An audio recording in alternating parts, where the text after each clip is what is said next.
Leo என்ற குட்டி சிங்கக்குட்டி தன்னோட சிரிப்ப தொலைத்து விட்டான். அவனுடைய வசதியான குகையில் அது எங்குமே இல்லை. என்னோட சிரிப்பு போயிடுச்சு என்று லியோ கவலையுடன் அழுதான். அவனோட அப்பா சிங்கம் இந்த சத்தத்தை கேட்டு அவனை தேற்ற வந்தார்.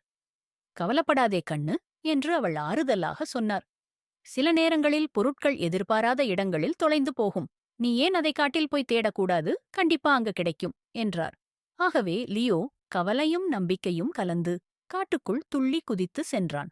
அவன் முதலில் மரங்களில் உயரமாக தொங்கிக் கொண்டிருந்த சில குரங்குகளை பார்த்தான். மரியாதைக்குரிய குரங்குகளே என்று லியோ கூப்பிட்டான். என் சிரிப்பை பார்த்தீர்களா? நான் அதை தொலைத்து விட்டேன். ஒருவேளை நீங்கள் அதை பார்த்திருக்கலாம் என்று நினைத்தேன். அது இப்படி இருக்கும். லியோ ஒரு சிறிய சோகமான சிரிப்பை வெளிப்படுத்த முயற்சி செய்தான். சிறந்த கொடிகள் பற்றி முக்கியமான விவாதம் நடத்திக் கொண்டிருந்த குரங்குகள், நாங்கள் கொடிகளை ஆட்டி அரட்டை அடிப்பதிலேயே மிகவும் பிஸியாக இருக்கிறோம். எந்த சிரிப்பையும் கவனிக்க எங்களுக்கு நேரமில்லை. கிளிகளை முயற்சி செய்யுங்கள் என்று பதிலளித்தன. ஏமாற்றத்துடன் லியோ தனது தேடலைத் தொடர்ந்தான். உரத்த குரலில் கூச்சலிட்டுக் கொண்டிருந்த சில வண்ணமயமான கிளிகளைச் சந்தித்தான். வணக்கம் கிளிகளே என்று லியோ பணிவுடன் கூறினான். நான் என் சிரிப்பை தேடுகிறேன். அது மிகவும் முக்கியமான சிரிப்பு. அதை எங்கு தேடியும் காணவில்லை. நீங்கள் பார்த்தீர்களா? கூச்சலிடும் போட்டியில் இருந்த கிளிகள் உரத்த அலறல்கள் மற்றும் பிரதிபலிக்கும் ஒலிகளுடன் பதிலளித்தன. சிரிப்பா? ஸ்குவாக்? சிரிப்பான்னா என்ன? நாங்க சிரிப்ப பத்தி கேள்விப்பட்டதே இல்ல. அவன் சோகமாக நடந்து ஒரு திறந்த வெளிக்கு வந்தான். அங்கு சில யானைகள் பிளிரும் பயிற்சியில் ஈடுபட்டிருந்தன. மரியாதைக்குரிய யானைகளா என்று லியோ சோர்வுடன் கேட்டான். நான் என் சிரிப்பை தேடுகிறேன். நீங்கள் பார்த்தீர்களா? ஆழமான கம்பீரமான குரல்களில் பேசிய யானைகள் முக்கியமான பிளிரும் பயிற்சியில் மிகவும் பிஸியாக இருப்பதால் அத்தகைய சிறிய விஷயத்தை கவனிக்கவில்லை என்று பதிலளித்தன. அவர்கள் அவனை அங்கிருந்து போகச் சொன்னார்கள். அவன் ஒரு சிறிய சத்தம் கேட்டான். ஒரு சிறிய ஆமை ஒரு வழுக்கும் பாறையில் ஏற முயற்சிப்பதைக் கண்டான். ஐயோ என்று ஆமை கஷ்டப்பட்டு கூறியது. நான் எப்படியும் உச்சிக்குப் போக முடியாது. இந்த பாறை எனக்கு மிகவும் வழுக்கும். நான் மேலிருந்து காட்சியை பார்க்க விரும்பினேன். லியோ தனது சொந்த சோகத்தையும் மீறி அந்த சிறிய ஆமையின் மீது இரக்கம் கொண்டான். அவன் தனது தொலைந்து போன சிரிப்பை ஒரு கணம் மறந்துவிட்டான். இதோ நான் உனக்கு உதவுகிறேன் என்று அவன் கனிவுடன் கூறினான்.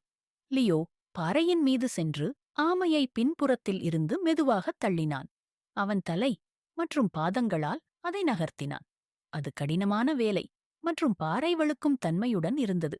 ஆனால் இறுதியாக லியோவின் உதவியுடன் ஆமை பாறையின் உச்சியை அடைந்தது.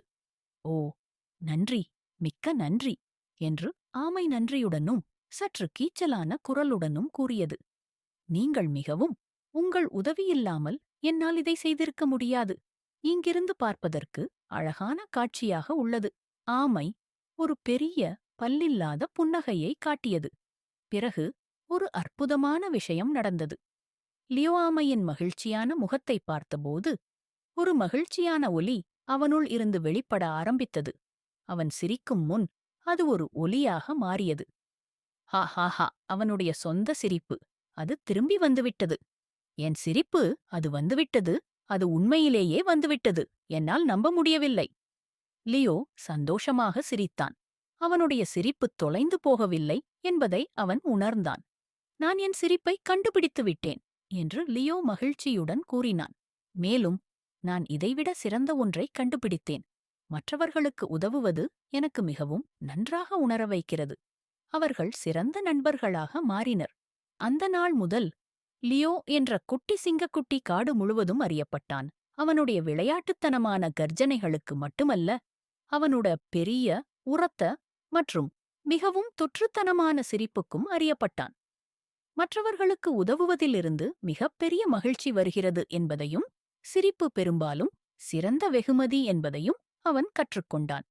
தேங்க்ஸ் ஃபார் வாட்சிங். Please subscribe and support for more videos.